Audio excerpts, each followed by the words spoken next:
ये जो लोग राधे राधे बोलते रहते हैं ना, अब वृंदावन जाओ राधे राधे, बरसाना जाओ राधे राधे, गोकुल जाओ राधे राधे, नंदगांव जाओ राधे राधे,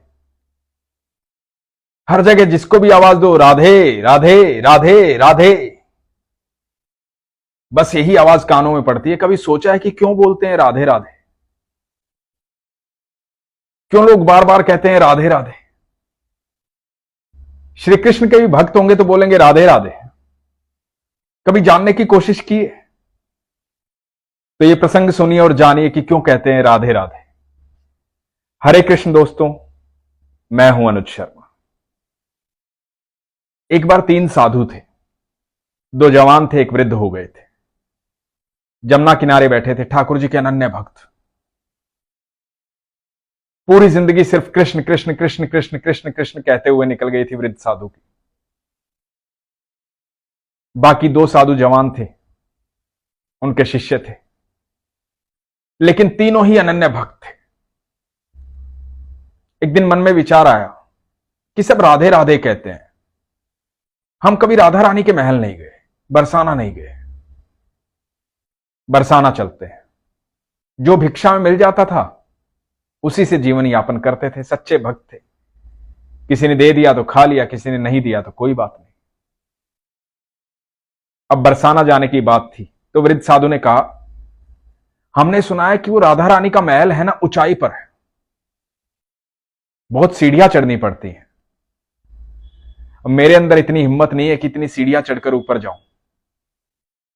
मैं तो यहीं से राधा रानी की मानसिक पूजा कर लूंगा, लेकिन तुम लोग जाकर जरूर आओ, तुम राधा रानी से मिलकर आओ। दोनों ने निर्णय लिया कि बरसाना जा रहे हैं, भिक्षा नहीं मांगेंगे। भिक्षा इसलिए नहीं मांगेंगे क्योंकि वो तो राधा रानी का घर है, वहां तो राधा रानी का महल है, और हम तो ठाकुर जी के भक्त हैं। तो दोनों साधु बरसाना की तरफ चल पड़े। चलते चलते बहुत देर हो गई, भूख भी लगी थी। अब कोई देता था कुछ तो खा लेते थे, नहीं तो नहीं खाते थे। तो पहले साधु ने दूसरे से कहा, भूख लगी है, क्या करें, किसी से मांगे? तो दूसरे ने कहा, नहीं, अरे हम ठाकुर जी के यहां से आए हैं, राधा रानी के मेहमान हैं, राधा रानी खुद इंतजाम करेगी, हम क्यों मांगे किसी से, हम तो मेहमान हैं ना। तो चलो राधा रानी से मिलते हैं, देखते हैं क्या होता है। तो राधा रानी के महल के पास पहुंचे, सीढ़ियां चढ़ी, थक गए थे, ऊपर पहुंचे। ऊपर पहुंच के राधा रानी के दर्शन किए।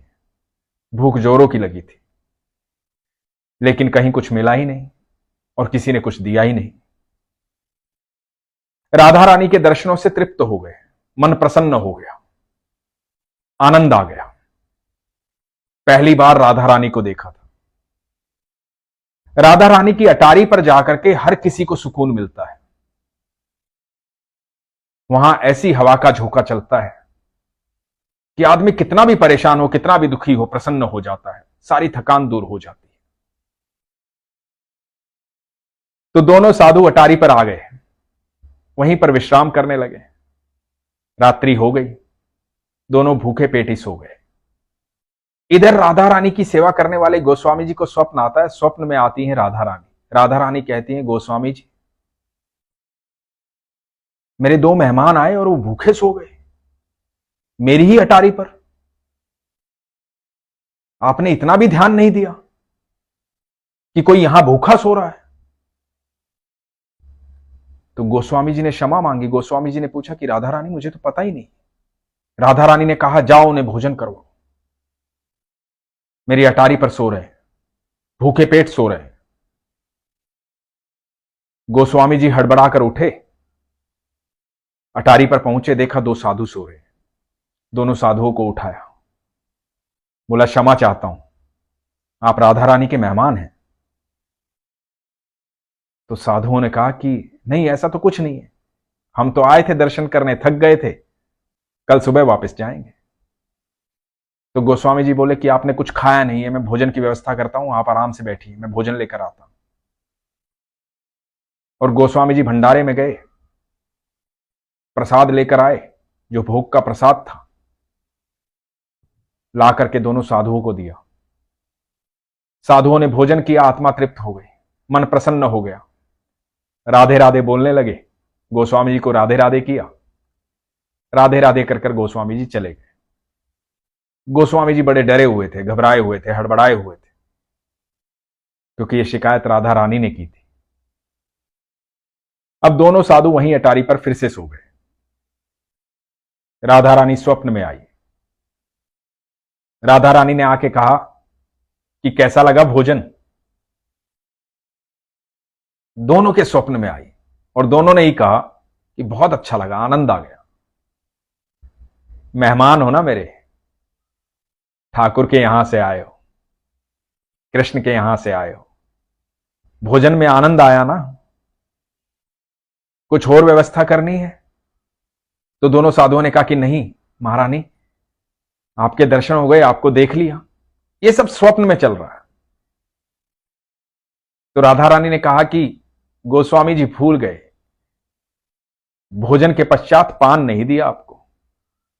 मेरे भोग में पान जो चढ़ा था, उस पान का बीड़ा आपको नहीं दिया, ये पान भी ले लो, पान ग्रहण करो, आप मेरे मेहमान हो। दोनों ने स्वप्न में पान लिया, राधा रानी को प्रणाम किया और राधा रानी स्वप्न में अंतर्ध्यान हो गई। यह सुबह 4 बजे की बात है।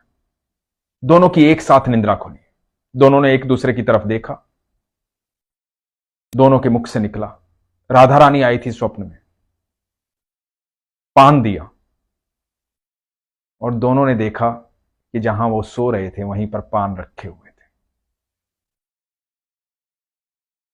वो पान जो राधा रानी ने स्वप्न में दिए थे। पान ग्रहण किया, जोर से राधे राधे चिल्लाए। उसके बाद कभी लौटकर वहां से नहीं आए, बस राधा के होकर रह गए। ऐसी महिमा है मेरी राधा रानी की, ऐसी मेहमान नवाजी की। उन्होंने तो मजाक में कहा था कि हम राधा रानी के मेहमान हैं, कृष्ण के यहां से जा रहे हैं,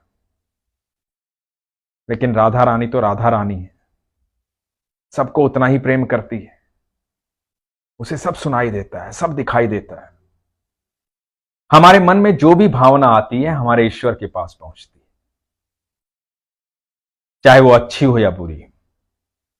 इसलिए अपने मन को सात्विक रखें, सच्चा रखें, सरल रखें, सहज रखें, प्रेम से परिपूर्ण रखें। जिनके हृदय में राधा रानी और ठाकुर जी निवास करते हैं वो कभी गलत सोचते ही नहीं है और गलत कृत्य करते ही नहीं है। हमेशा अच्छा साहित्य पढ़ें, अच्छी भावना रखें। आप यकीन मानना, जब भी आप सरल भाव से, सहज भाव से, बिना शंका किए कुछ भी ईश्वर से मांगेंगे, कुछ भी उनसे कहेंगे, वो अवश्य सुनेंगे, अवश्य देंगे।